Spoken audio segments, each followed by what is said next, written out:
So 3-0, it would finish a winning start for Barcelona to kick off their campaign as they are out to defend their title, and we are delighted to now be joined by Eric Garcia, getting the start today, getting a win, getting a clean sheet as well. How was it today out there on the pitch for you guys? Yeah, it was good to start like this. Of course, I think we started really well the first minutes. Then, of course, you know, with the 2 red cards, it gets a little bit more easier for us, but it also could be tricky, you know, because we know they are good in set pieces. You know, any chance they had, they could score. But I think overall we've been good the first 90 minutes for mostly other players, so I think it's important, yeah. In this seat is not easy, so congratulations for that first victory. But we were waiting for something extra in the second half. With 2 men down for Mallorca, yeah. We saw you just moving them or trying to find the spots in the middle. Yeah. What was missing in that last third? Well, maybe a little bit more of legs, you know. As I said, we were a bit tired, but, you know, we've tried some different things in the second half, you know, changing a little bit the system, changing players. I think it's good for everyone. You know, we have a lot of players up front that can play, and now even more, you know, with Marcus. But mostly we are happy also for the clean sheet, you know. To Juan, to start like this is more important. He's so demanding. You win 3-0 away from home. I want more. I want more. I tell you, you have Lamine Yamal playing in front of you. When you're about to support him from behind, when do you make a decision? Do I make an overlapping run? Do I make a run in the inside channel, or do I just leave him alone? Yeah, it's like this sometimes. You don't want to bother him. Yeah. Even though if you go, he still beats 2 men. If you stay, he still beat it anyway. You know, the last goal he scored was incredible. The first half, it's such a joy to play with him.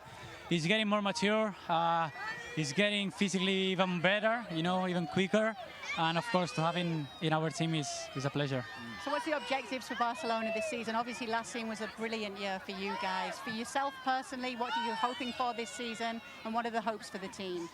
Well, we need to aim bigger than last season. I think we had an amazing season. At the beginning, everyone had doubts about us, you know, after a lot of changes, the manager. But I think even though we are a pretty young squad, we are pretty experienced. Of course, last season reaching semi-finals of Champions League, you know, that knocked out, it hurt us. So I think it's even more energy for this season. Anything else, guys? No, but we would love to know more, because you are that. Now the focus, of course, La Liga is every single game that you're going to face, but you know that you're going to be the team to beat.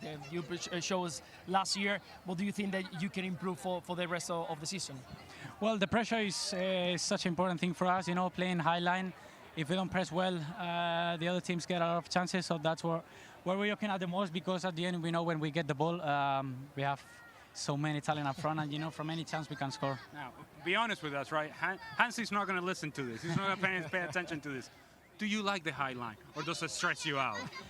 No, I think it's good. I think it gets the rivals sometimes, you know, a bit lost, because they see so many spaces. But I think, you know, the keeper also is helping us playing really high. The pressure we do is, until right now, it's been working really good. And as I said, you know, that gives us a lot of space up front, and we have such dangerous players. It's always great to hear it from the players who are playing with him, especially Eric Garcia in the role that he'll be playing this season, and his connection that he's going to have with Lamine Yamal.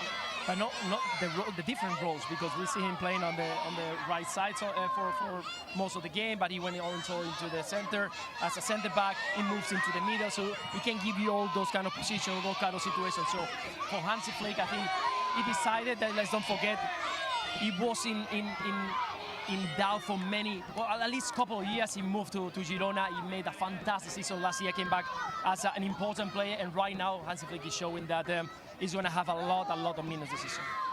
Yeah, and if you're a Barcelona player, you know there's competition on this team. And a guy like Eric Garcia, every minute that he gets is going to be valuable. Whether that's a right back, center back, sometimes he's played in the midfield as well. And you know you have to make those minutes count. And so for today, you see Eric Garcia down the right-hand side, and he has the advantage that he has potentially, in fact, in my opinion, currently the best player in the world. That's Lamine Yamal. Luis Garcia could play right back today. I could play right back. Ian Darke could play right back. Maka could play right back. Right now, when you have Lamine Yamal in front of you, it makes the game so much easier for you because you're not under pressure. Yeah, and it's not like we didn't know, but you could even hear from these guys today, ooh, wow, watching Lamine Yamal play. But we're going to send it up to our boys in the booth, Ian Darke and Steve McManaman, to get their perspective of today's game. Guys? wouldn't want to see me at right back, I promise you. You're just more of a centre forward, aren't you? More of a central midfield player, spraying passes, playmaker, that kind of thing. Yeah. So what did we learn from that tonight? Not a lot, did we? Really, we know Barcelona are very good, and they played against 9 men. So yes, they were 1-0 up before the drama happened. They started the game really well. I think we all expected Barcelona to win the game today comfortably, before the sendings offs, etc., etc. And it went that way. I understand why they were in second gear in the second half, and they were just knocking the ball around, keeping possession. You know, Hansi Flick made a load of changes. It is the first game of the season. It's very, very hot, as we've mentioned on a number of occasions. So it was a perfect day for them, really, wasn't it? Very easy in the second half. They're looking really good form. I mean, when you see people like Gavi and Dani Olmo coming off the bench, let's talk about Marcus Rashford. Well, we're at it. Not much an impact.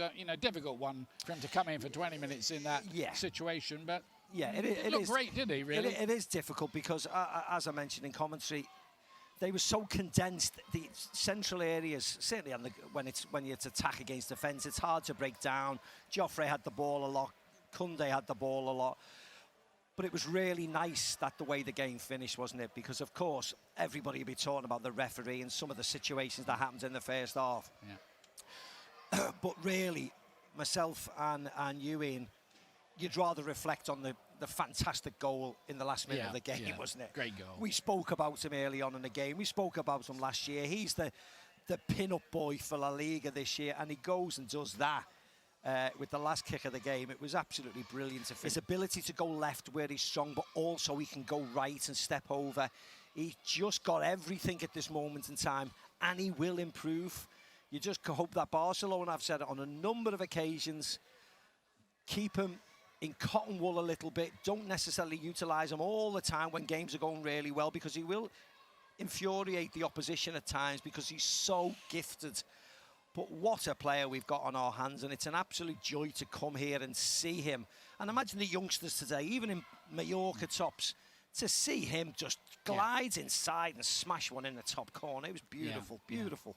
As they say, Kay, worth the admission money alone. Not that we paid any, of course. And aren't we the lucky ones, Ian? Sid Lowe back with us. Sid, what's your headline here today? Well, do you know what? I wanted to pick up on something that Eric Garcia said there, because we keep on trying to avoid the comparisons between the last guy to wear the number 10 at Barcelona. Who's that? And what Eric Garcia just said was exactly what everybody used to say about Lionel Messi. That when he gets angry, when he has a confrontation, when someone winds him up, don't do it. Remember Pep Guardiola saying, don't wind up Messi, because what happens is the next thing you know, the ball's in your net, and that's what happened today. He'd started the game, I think, trying to demonstrate that he could take Mallorca on. He had that run at Mojica inside 2 minutes. He creates the goal on only 7.